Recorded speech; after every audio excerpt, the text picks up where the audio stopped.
Tell me about the effect of Viktor Frankl as you were in the hospital and read Man's Search for Meaning. Yeah, I'd read it before, um, but let me talk about something. Let me go back to Kubler-Ross. So part of what I'm doing in the hospital is this is a pretty spiritual time for me. Um, that I'm sort of feeling I may be meeting my maker at any time, and so I'm having a lot of conversation, a lot of prayers, and I would say they really followed sort of this Kubler Ross, and it was a lot of bargaining. God, I believe, I have the faith, heal me, um, you know, do this kind of thing, and that was I think probably for at least a year that I would pray that this bargaining. I'll do all these things. I'll pay my tithing. I'll go to church. I'll do this. I'll do this stuff. But heal me. Take this cup from me. Don't make me drink this this bitter cup. And I would say my prayers were not dialogues. They were more monologues. They're asking to free me from this. And so I'm angry. I don't want to have to deal with what I'm dealing with. Now, we're jumping down the road a bit. So I think I was in the hospital maybe 6 weeks, and then I'm sent home.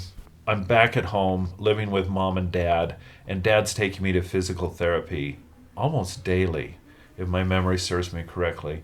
And one of the hard things is we live close to BYU, and so we would drive by, and I would watch the students walking, and sometimes I would just cry that I would look out and say, look how easy it is for them to walk. I'll probably never be able to walk straight for the rest of my life. And look, they're just walking to class. They don't even realize how easy this is for them. Something that I used to take for granted that I will no longer take for granted. One of the big breakthroughs for me, this is probably a year after I got hurt, and I'd been working in physical therapy, building my strength, and I finally got to the point where I could walk with a cane. And I remember praying once, and I just said, I really want to get back 100%, but I can live with this. If this is all, I can do this. I can do a cane. This isn't a wheelchair. I can do a cane. And that really, boy, there was a huge weight lifted off me. Because I think before that it was like, no, God, I can't do this. Take this cup from me. No, I'm not. Please. And now this is the first time it's like, okay, I could do this. This is not what I would like, but this is doable. And that was helpful there. So now if I look for Man's Search for Meaning, how do you make meaning out of this, or how do you detect the meaning? So I did write a poem at one point that went like this. This is probably I'm forgetting when I wrote this. This may have been down a couple of years when I just lived with pain. This was something that, following the accident, for me to walk, to do different things was painful. So the poem I wrote was, old friend, we've never separated since that autumn day we met. Through good and bad you've been with me, collecting on my debt. I've often hated you and cursed your awful price. Yet through the years I've learned from you, and now heed your stern advice. For time with you is time well spent, I'll ne'er again complain. My closest companion, my sidekick, pain. And so that was my effort to sort of try to reframe. Can I make something meaningful out of that? And that may have been helpful, but there are other times that it's just like, oh, this sucks. I don't want to have to do this pain all the time. But maybe it's like the cane. It's doable. It's not the ideal, but I can do this. And I was trying to figure out So part of the battle is not willing to let my old self go, to say I want to be that old self. And then I would say there's a time that I could say I have to let this go. I'm no longer this person.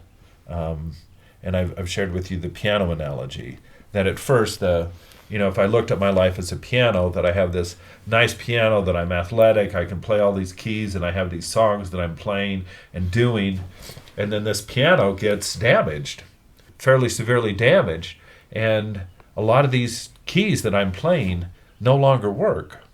And the first thought is, well, let's just get rid of the piano. This isn't, let's end your life. And I think I got past that, and it's like, no, that was the first level.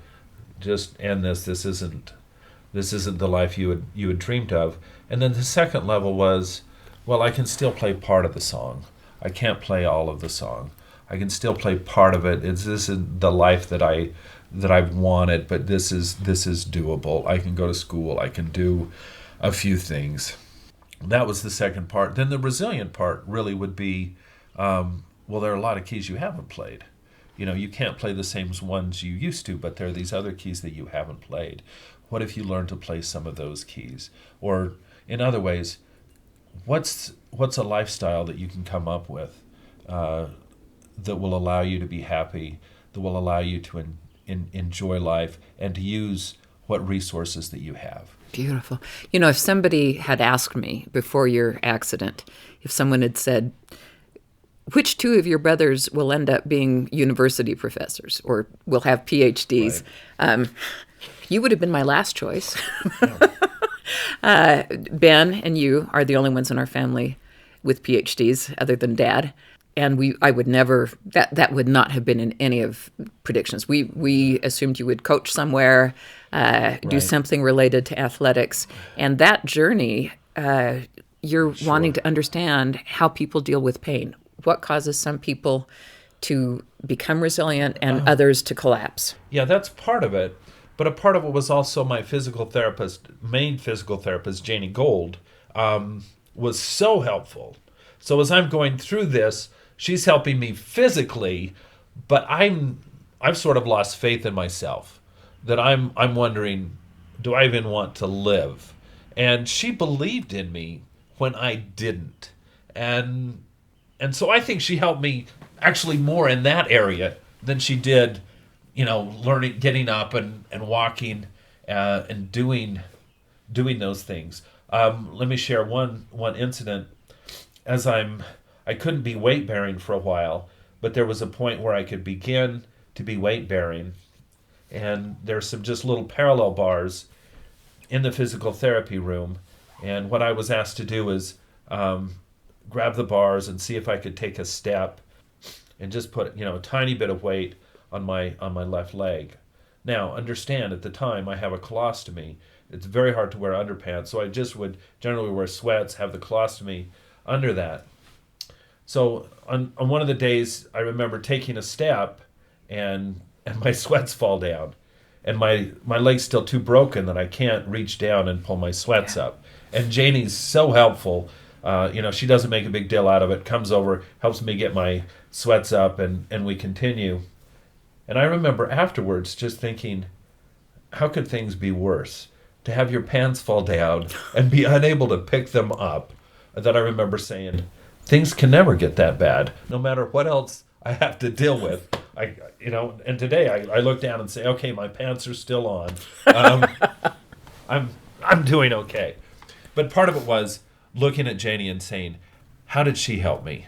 That she believed in me when I didn't, that she was there, that she did all of this stuff that helped me regain that. And that was something that I wanted to give others. That I was saying the doctors were helpful, they did necessary things, but what Janie did, really psychologically, believing in me, pushing me through hard things, but supporting me, that was the most helpful thing that I felt that I got. Beautiful.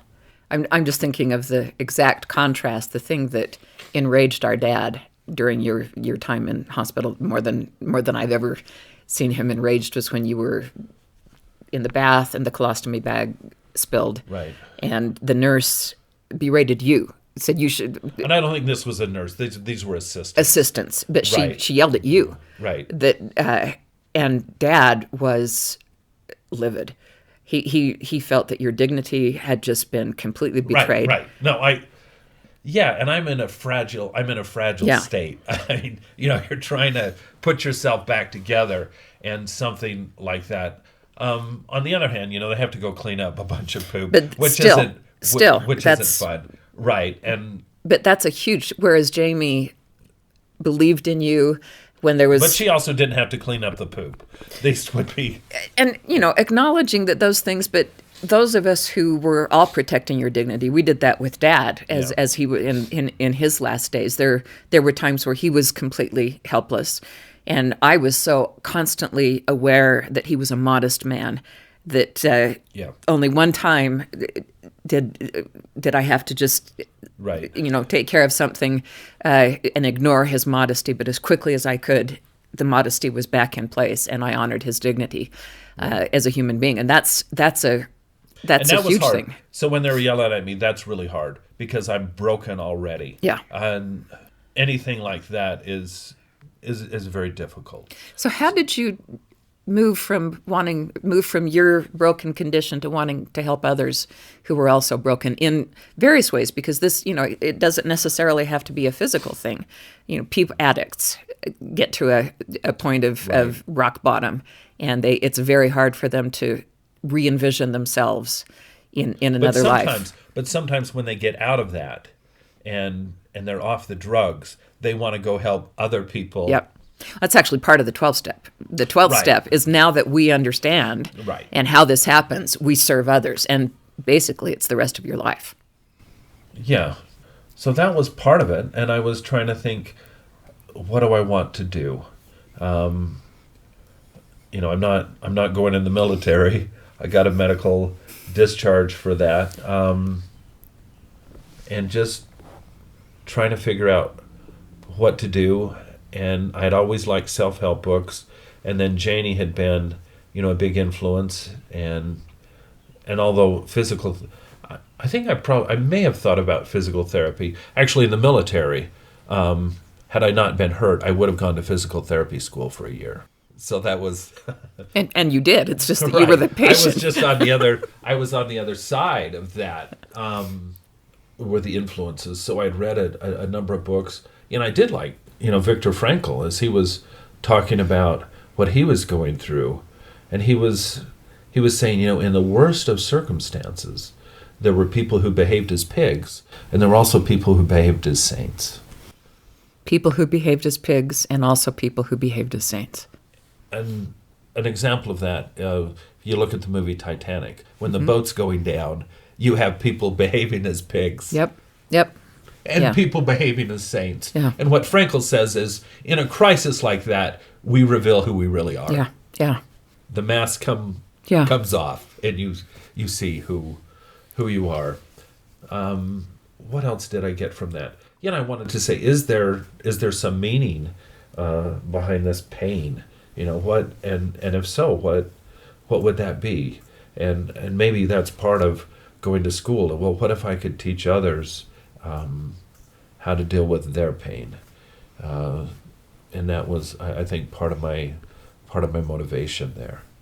So I think I'm a junior. I'm sort of a junior in college at the time, and then I'm out a year, and then I decide. I was going to BYU at the time, and I felt that I needed to move because although I'd been independent before the accident, following the accident, I moved back home. Mom and Dad were helping me, and I felt I needed to cut the apron strings again. Yeah. And so I had both you and Dell were at Utah State, and so I felt I could go there and have some family support and yet be far enough away that I could, begin to reestablish my independence. And so I went there, and I think I graduated in liberal arts. And my counselor there was sort of upset with me. He was saying that I'd cut every corner. He didn't want to let me graduate, but I had met the criteria, so he had he had no choice. And I think at the time, as I was graduating, I had applied to for a master's degree at the University of Utah in social work and been accepted. And so I needed a degree.